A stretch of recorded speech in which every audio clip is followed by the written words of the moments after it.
پیارے بچوں، السلام علیکم۔ آج آپ کے لیے جو کہانی لے کر آئی ہوں اس کا نام ہے لمبے بالوں والی شہزادی۔ لمبے بالوں والی شہزادی ایک محل میں رہتی تھی۔ اس کے بال بہت خوبصورت اور لمبے، گھنے اور بلیک کلر کے تھے۔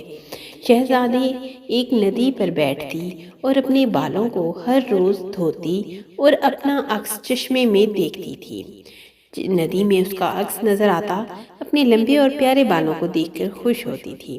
یہ بات نہیں تھی کہ شہزادی کے گھر میں پانی یا ٹونٹی، گیزر وغیرہ کی کمی تھی۔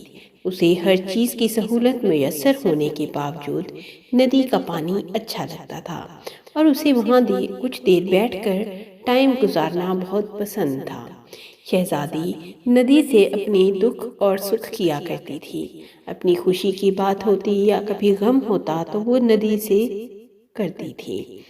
ایک دن شہزادی اپنے بالوں سے بیٹھی ندی کے کنارے کھیل رہی تھی کہ اچانک ایک شہزادہ وہاں سے گزر رہا تھا۔ شہزادہ بہت ہی ظالم اور اکھڑ مزاج تھا۔ اس نے جب شہزادی کو ایسے دیکھا تو کہنے لگا، مجھ سے شادی کرو گی؟ شہزادی کے پاس بیٹھ گیا اور لگی لپٹی باتیں کرنے لگا۔ اس نے شہزادی پر مکھن لگا کر اسے اپنے جال میں ایسا پھنسایا کہ شہزادی اس سے شادی پر آمادہ ہو گئی۔ شہزادی اپنے باپ سے جا کر بتانے لگی کہ ایک شہزادہ یوں کر کے بہت اچھا ہے اور مجھ سے ملا ہے ندی کے کنارے، مجھ سے شادی کرنا چاہتا ہے، اگر آپ راضی ہیں تو میں اس سے شادی کر لوں۔ باپ نے رضامندی کا اظہار کیا۔ بادشاہ اور ملکہ دونوں خوش ہوئے اور انہوں نے شہزادی کو جلد ہی اس شہزادے سے شادی کر کے رخصت کر دیا۔ شہزادی جب شادی ہو کر اس محل میں گئی جو شہزادے کا محل تھا، جس کے اس نے شہزادی کو بڑے سہانے خواب دکھائے تھے، کیا دیکھتی ہے وہاں جا کر شہزادے نے اسے چھوٹی چھوٹی بات پر آہستہ آہستہ لڑائیاں اور جھگڑے کرنے سٹارٹ کر دیے۔ کبھی اسے ڈنڈے سے مارتا تو کبھی کڑی سخت سزائیں دیتا۔ شہزادی ہر روز اس کی سزائیں جھیلتی اور پھر اس ندی کے کنارے آ کر بیٹھ جاتی۔ ندی چونکہ اب اس کے گھر سے کچھ دور تھی، کیونکہ پہلے ندی شہزادی کے اپنے گھر کے قریب تھی۔ اب شہزادی کی شادی شہزادے سے ہو جانے کی وجہ سے شہزادی ندی پر آنا مشکل ہوتا تھا۔ شہزادی 4-5 دن گزرتے تو ندی پر پیدل چل کے بہت دیر بعد پہنچتی تھی، اس لیے وہ ہر روز ندی پر نہ آتی، لیکن چند دنوں بعد وہاں ندی پر چکر لگاتی اور اپنے تمام دکھ بھری کہانیاں، اپنی مار پٹائی سب شہزادی ندی کو سناتی تھی اور کہتی تھی کہ اے ندی، تو ہمیشہ خاموش رہتی ہے، کبھی تجھے میرے اتنے دکھ سن کر رونا نہیں آتا کیا؟ اور تو مجھے روتا دیکھ کر نہ ہی کبھی تسلی دیتی ہے۔ اب شہزادی اپنی تمام کہانیوں سے سناتی اور وہاں سے بیٹھی رہتی اور پھر اٹھ کر چلی جاتی تھی اور پھر اپنے شوہر کی مار اور ڈانٹ برداشت کرتی۔ ایسے ہی کچھ دن گزرتے گئے۔ ایک دن شہزادی شہزادے کے ڈر سے بھاگی ہوئی چلی جا رہی تھی۔ اس کا وہی سہارا تھا جو کہ ندی تھی، وہ وہاں بھاگ کر آ کر چھپ کر بیٹھ جاتی تھی۔ ایک دن وہ بھاگی چلی آ رہی تھی کہ راستے میں اس کے پاؤں سے جوتا اتر گیا۔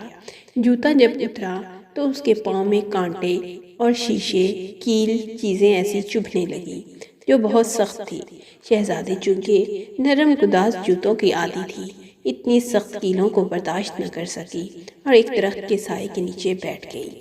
درخت کے سائے کے نیچے بیٹھ کر پھر رونے لگی اور اپنے پاؤں کو دیکھنے لگی کہ کیسا برا وقت آن پڑا ہے کہ کوئی میری مدد نہیں کرتا، اور پھر اوپر دیکھنے لگی اور اللہ سے دعا کرنے لگی کہ اے اللہ، تو ہی میری مدد کے لیے کوئی بھیج جو میرے ان پاؤں کی حالت دیکھ کر مجھ پر رحم کھائے۔ اے اللہ، تو ہی میری مدد فرما، کوئی نہیں جو میری مدد کر سکے اس دنیا میں۔ اللہ کو اس پر رحم آیا اور اللہ نے ایک پری وہاں اتاری اور پری نے کہا کہ اے شہزادی، تو کیوں رو رہی ہے؟ اپنا دکھ، اپنی کہانی مجھے بتا۔ شہزادی نے اپنی تمام کہانی سنائی اور کہنے لگی کہ ایک شہزادے کے چنگل میں پھنس گئی ہوں جو مجھے بہت مارتا اور پیٹتا ہے اور میری جان نکلنے کو ہو جاتی ہے مگر وہ باز نہیں آتا۔ کیا کروں؟ اپنے ماں باپ کو بتاؤں، بادشاہ کو بتاؤں، ملکہ کو بتاؤں تو وہ بھی پریشان ہو جائیں گے۔ کرنا کیا ہے؟ مجھے اس سے طلاق ہوگی یا کہیں اور شادی کر دیں گے۔ کیا پتہ میرے نصیب میں کوئی اور شہزادہ ہوا وہ بھی ایسا ہی ہو۔ سمجھ نہیں آتی کہاں جاؤں اور کہاں نہ جاؤں۔ جب پری نے تمام ماجرا سنا تو کہنے لگی کہ میں تمہارے شوہر کو نصیحت دوں گی، اسے ایک اچھا انسان بنانے پر میں مجبور کروں گی۔ پری اس کے ساتھ چل دی اور جا کر اس نے شہزادے کو خوب مارا، مار مار کر اس کی کمر میں نیل ڈال دیے اور کہنے لگی کہ آج میں نے تمہیں اتنا مارا ہے، اگر آج کے بعد تم نے شہزادی کو ہاتھ لگایا تو تمہارے ٹکڑے ٹکڑے کر دوں گی۔ شہزادہ اس دن سے انسان بن گیا اور اس نے کبھی شہزادی کی طرف بری نظر سے تو کیا دیکھنا، کبھی اسے ڈانٹنا، کبھی بھی اس نے یہ ایسی حرکت چھوڑ دی۔ ایسی حرکت جب اس نے چھوڑی تو شہزادی شہزادے سے مطمئن ہو گئی اور پھر ایک دن گھر سے نکلی اور کہنے لگی کہ میں آج درخت کے نیچے جا کر بیٹھوں گی اور اسی پری سے ملوں گی اور اس کا شکریہ ادا کروں گی۔ شہزادی چلتی گئی اور جا کر درخت کے نیچے بیٹھی اور سب سے پہلے اس نے اللہ کا شکر ادا کیا، کیونکہ اللہ ہی تھا جس نے اس کے لیے وہ فرشتہ جیسی پری اتاری تھی۔ شکر ادا کرنے کے بعد وہ کہنے لگی کہ اے اللہ، مجھے اس پری سے ملا جس نے میری مدد کی تھی۔ پری اللہ نے نازل کی اور شہزادی نے پری کا شکریہ ادا کیا اور کہنے لگی کہ آج سے میں اتنی خوش ہوں کہ میرے شہزادے نے مجھے کبھی زندگی میں اب ہاتھ نہیں لگایا، اب نہ مجھے مارتا ہے اور نہ پیٹتا ہے، ہر میری بات اور خواہش کو پورا کرتا ہے۔ مگر ہاں، میں تمہارا شکریہ ادا کرنا کبھی نہیں بھولتی، میں اسی لیے آئی ہوں اور مجھے ہمیشہ اپنی دعاؤں میں یاد رکھنا۔ شہزادی نے یہ کہا اور واپس اپنا راستہ پکڑ لیا۔ پری بہت خوش ہوئی اور اس نے بھی اسے اللہ حافظ کیا اور وہ بھی اپنے راستے کو چل گئی۔ پیارے بچوں، یہاں آپ کو میرے چینل کو سبسکرائب کرنا ہے اور بیل آئیکن کا بٹن ضرور دبانا ہے۔ جاتے جاتے ویڈیو کو لائک کرنا بالکل مت بھولیے گا۔ کمنٹ سیکشن میں بھی مت بتانا بھولیے گا کہ آپ کو یہ سٹوری کیسی لگی۔